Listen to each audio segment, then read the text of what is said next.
हमारी बच्ची ठीक है। आप सच बताइए वो ठीक है ना? कोई हाँ, कोई परेशानी? प्लीज डॉक्टर, वो ठीक है ना? ऐसी कोई बात नहीं है, बिल्कुल ठीक है वो। उसे बस हमें 5 से 6 घंटे यहाँ पे अंडर ऑब्जर्वेशन रखना है, जस्ट टू मेक श्योर कि वो सब ठीक है या नहीं है। और प्लीज आप इस बार ये मत कहिएगा कि बच्ची घर जाना चाहती है, क्योंकि ये पारो के लिए बहुत इंपॉर्टेंट है। I hope you all understand. Yes of course doctor, अगर पारो के लिए ये जरूरी है तो we are okay with it. हाँ, पारो से बढ़ के कुछ नहीं है। हम उसे 5-6 घंटे बाद ही लेके जाए। Thank you so much doctor. Thank you doctor. हाँ, अब आप प्लीज स्ट्रेस मत लीजिए, पारो ठीक है, रिकवर कर रही है जल्दी। हमारी बच्ची ठीक है। थैंक गॉड, अब हमारी जान में जान है। हाँ दी, अब पारो ठीक है, अब सब कुछ ठीक हो जाएगा। हाँ भाभी, अब तो बिल्कुल भी टेंशन की बात नहीं है। वैसे ही पिछले कुछ दिन बहुत ही मुश्किल में गुजरे हैं। हाँ, इतनी छोटी सी जान है और क्या क्या सहना पड़ा है उसे। बस अब तो जल्द से जल्द ठीक होकर वो घर आ जाए। बस 5-6 घंटे की बात है मामी, सिर्फ 5-6 घंटे। पारो बिल्कुल ठीक है, वो घर चलेगी हमारे साथ, सब कुछ ठीक है। आयुष, बिल्कुल पारो हमारे साथ बहुत जल्दी घर चलेगी और आज पूरे दिन हम पारो को छोड़ के कहीं नहीं जाएंगे। यस भाई। नहीं, जाना पड़ेगा, सबको जाना पड़ेगा। लेकिन कहाँ जाना पड़ेगा? मैं कोर्ट।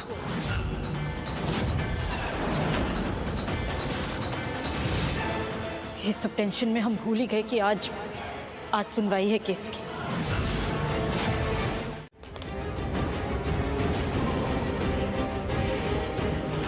आज फैसला हो जाएगा कि क्या सही है क्या गलत है, क्या होगा और क्या नहीं।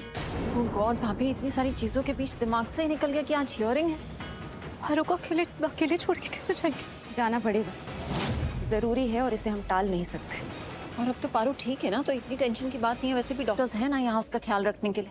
लेकिन फिर भी पारो को ऐसे अकेले छोड़ के नहीं जा सकते हम। एक काम करते हैं दी, हम यहाँ हॉस्पिटल में रुक जाते हैं, आप लोग सब कोर्ट चले जाइए। वैसे तो यहाँ किसी चीज की जरूरत नहीं पड़ेगी, पर अगर पड़े तो किसी का तो यहाँ होना जरूरी है ना। और इन केस पारो को होश आ जाए, उसे यहाँ अकेले नहीं रहना चाहिए, वरना घबरा जाएगी बच्ची। हाँ भाभी, आंचल बिल्कुल ठीक कह रही है। आई थिंक हमें चलना चाहिए और जल्दी कोर्ट पहुंचना चाहिए, क्योंकि सबसे पहली हियरिंग हमारी है। नहीं, पर हम थोड़े दिन बाद की बात नहीं कर सकते, मतलब 1-2 दिन बाद की डेट। उस रिक्वेस्ट के लिए देर हो चुकी है। सबसे पहली हियरिंग हमारी है। आई नो, कोर्ट तो आज जाना ही पड़ेगा। तो ऋषि जल्दी चलते हैं और कोर्ट से फ्री होकर जल्दी पारो के पास वापस आ जाते हैं।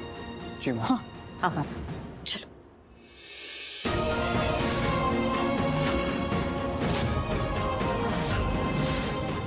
मासी, प्लीज पारो का अच्छे से ख्याल रखिएगा। Of course.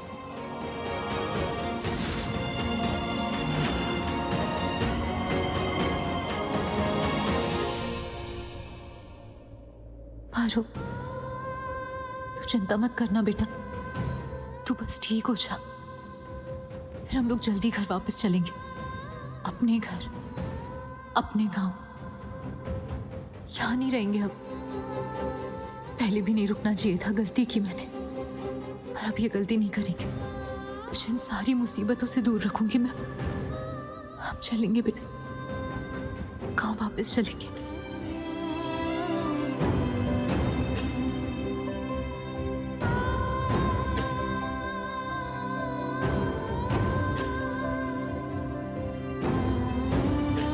इससे पहले आज तक कितने इल्जाम लगा चुकी हो, तो जवाब देने का भी मन नहीं करता। जितने इल्जाम लगाने लगा लो, जो बोलना बोलो, मुझे नहीं पता। तो योर ऑनर, हमारी आपसे रिक्वेस्ट है कि आप फैसला सुना दीजिए। आज की सुनवाई तो फैसले के लिए ही रखी गई है, तो आप बता दीजिए कि फैसला क्या है कोर्ट का। पारो पोती है ना आपकी, है ना? जी याद है मुझे लास्ट टाइम का सब कुछ। आप लक्ष्मी को जानती हैं? आपकी जान पहचान है उसके साथ, बताइए। और इनको ले जाइए बाहर।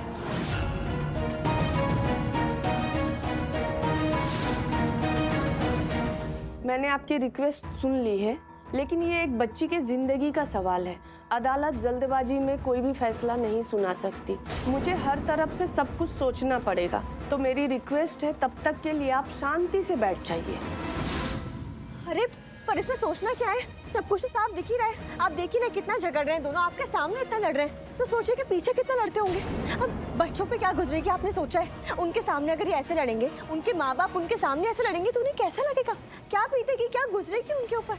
बेचारे छोटे छोटे बच्चे, माँ तो जानती है ना। आई एम रियली सॉरी कि मैं ऐसे बीच में बोल रही हूँ, लेकिन मुझे ये लगता है कि आपको ना दो लोगों को जबरदस्ती एक साथ नहीं रखना चाहिए। अगर वो दोनों एक दूसरे के साथ खुश नहीं है तो जबरदस्ती नहीं रख सकते। आई रियली फील कि नफरत करके साथ रहने से अच्छा है कि दोनों अलग अलग हो जाए। इसमें सब खुश रहेंगे, सबका अच्छा होगा, कोई प्रॉब्लम भी नहीं होगी, है ना? देखिए मैं तो अब भी यही कहूंगी कि आपको जबरदस्ती इन दोनों को साथ में नहीं रखना चाहिए। ये बच्चों की जिंदगी का सवाल है, उनके फ्यूचर का सवाल है, कैसा होगा ये सब? आपका नाम जी मलिश्का है ना? याद आ गया मुझे, राइट? जी मलिश्का, एक बात ध्यान से सुन लो, ये अदालत है, आपका घर नहीं, जहां आप डिक्टेट करोगी। जो आपको फील हो वही होना चाहिए, या दूसरे वैसे ही करें। Is it clear? My Lord, मैं मलिश्का, अब अगर आपने एक शब्द भी बोला तो मैं अपने कोर्ट से आपको बाहर कर दूंगी। यहाँ जज मैं हूँ, फैसला सुनाने की पावर मेरे पास है, कानून ने दी है मुझे ये पावर। तो अब मैं इस कानून की दी हुई पावर का इस्तेमाल करने जा रही हूँ। तो एक जज होने के नाते मैं कह रही हूँ कि देखिए मैं जानती हूँ आप गलत सोच रही हैं। मैंने जो कुछ भी बोला आप उससे गलत मतलब लेके जा रही हैं। गलत मैं नहीं समझ रही हूँ, गलत आप समझ रही हैं, जो फिर से बीच में बोले जा रही हैं। आपको लग रहा है जो कुछ मैं कह रही हूँ बस ऐसे ही कह रही हूँ। आई फील आपको सही समझाना पड़ेगा, और उसके लिए आपको बीच में बोलने का दूसरा मौका नहीं मिलेगा। कांस्टेबल, ले जाइए इन्हें बाहर। नहीं, चलिए आप, ये क्या करिए आप ऐसे नहीं ले जा सकती हैं मुझे। मॉम, योर ऑनर आप ऐसे ना, आपको यहाँ रहना है ना, फैसला सुनना है, तो पिछली बार जो हुआ उसे भूलिए मत।